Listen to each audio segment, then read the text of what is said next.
When we look up at the sky, our most familiar and captivating companion is the moon. For thousands of years, humanity has both observed the moon's changing face and reflected its presence in their spiritual lives. In pre-Islamic Arabia, goddesses like Lat, Manat, and Uzza were associated with the moon and the heavens.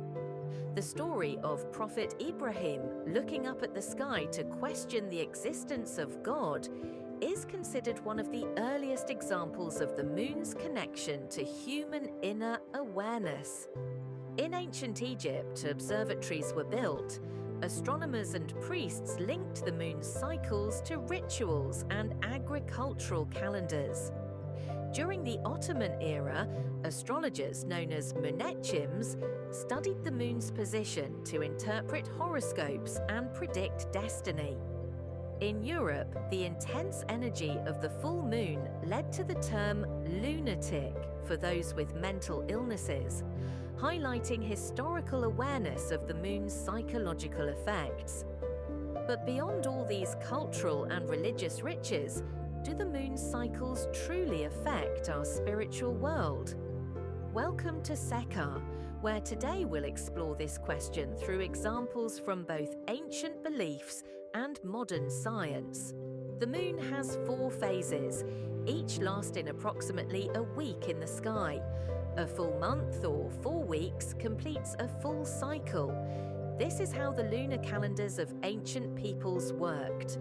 Lunar cycles are also closely aligned with women's menstrual cycles. The number 4 symbolizes balance and inner wholeness, though we'll explore the deeper significance of numbers in another video. So don't forget to subscribe to stay connected. Now, let's briefly revisit the moon's 4 phases: new moon, first quarter, full moon, and last quarter, balsamic moon, crescent. Each phase carries its own spiritual energy and aligns with the natural rhythm of life.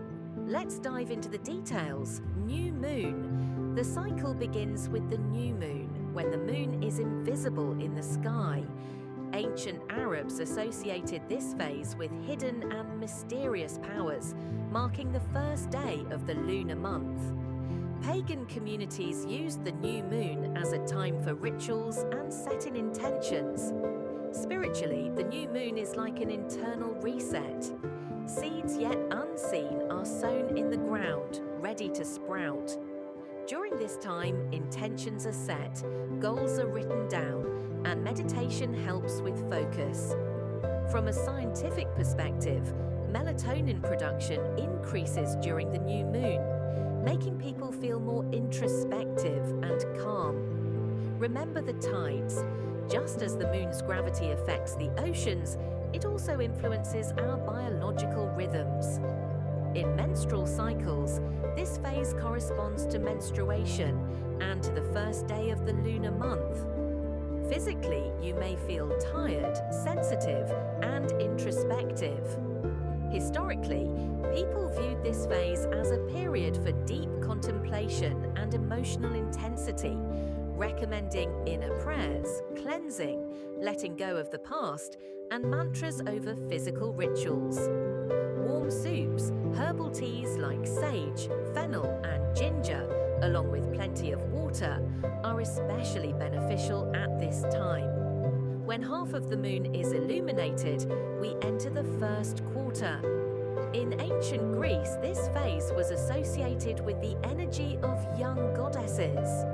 The body gains strength, motivation rises, and you feel more certain of yourself, ready to plan and take action. As the moon reaches its first quarter, energy shifts from introspection to action. This phase encourages us to confront challenges, make decisions, and turn intentions into tangible steps. In ancient Greece, half-illuminated moon was linked to the vitality of young goddesses, symbolizing growth and motivation. The body gains strength, confidence rises, and a sense of purpose emerges. It's the perfect time to plan and act.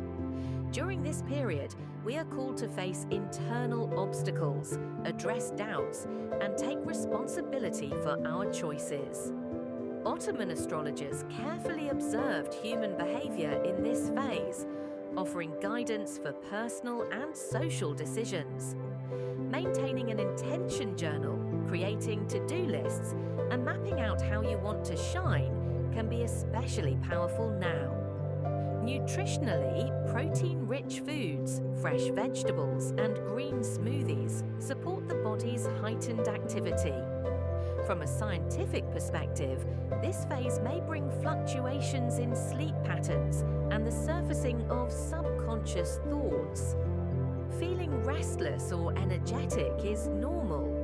Consider it a nudge from your inner self, reminding you of your innate strength and potential. As the full moon reaches its pinnacle, ancient myths come alive with stories of transformation and wild abandon. Legends of werewolves roaming under its luminous glow speak to the powerful energies and heightened emotions that accompany this lunar phase. For centuries, pagan witches and shamans have harnessed the full moon's intensity, aligning their rituals with its radiant peak. In Rome, it was a symbol of abundance and completion, marking the culmination of cycles. Spiritually, the full moon invites us to embrace heightened emotions and release what has been suppressed, making it an ideal period for creativity, connection, and energetic pursuits. The body pulses with vitality, especially for women, as ovulation often aligns with this phase. Yet, this surge may tempt us toward indulgence, so mindful nourishment is key. Scientifically, sleep patterns shift, and nature responds with dramatic tides. As the moon wanes into the last quarter, it calls for introspection and gentle reflection, guiding us inward after the energetic climax. As the moon moves into its last quarter, its light gradually diminishes, inviting a period of reflection and release. This is the time to reassess what no longer serves you, review responsibilities, and let go of lingering burdens. Feeling emotionally drained or physically tired is normal. It's part of the natural rhythm of this phase. Taking a gentle approach to yourself is essential, as patience may be low and emotions heightened. Journaling, revisiting memories, and reflecting on experiences can help process the past and prepare for the next cycle. Night gives way to day, and soon the sun will shine again, bringing renewed energy. Physiologically, circadian rhythms rebalance, sleep deepens, and the body readies itself for a fresh start. Nutrients like magnesium and zinc, and foods such as dark chocolate, bananas, and honey can support well-being during this introspective phase. In many mythologies, the waxing crescent is sacred.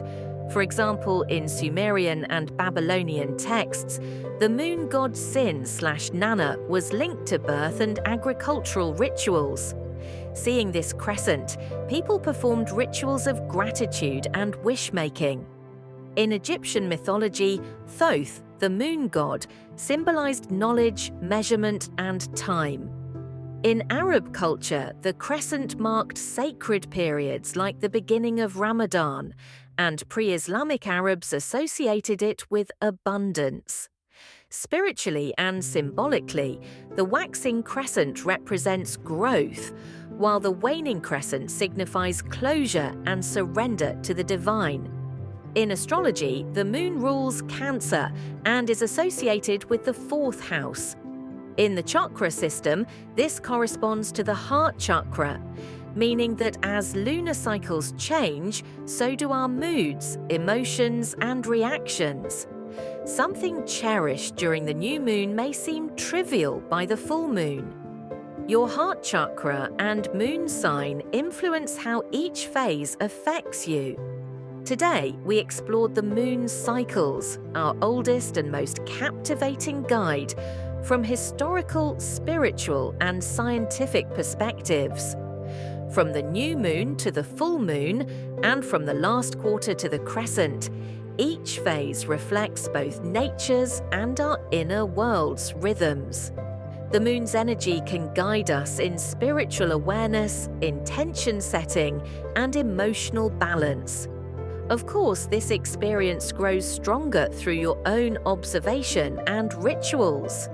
To stay updated on our latest videos, don't forget to subscribe and turn on notifications. I can't wait to read your observations, experiences, and thoughts about this video in the comments. See you in the next video. Take care.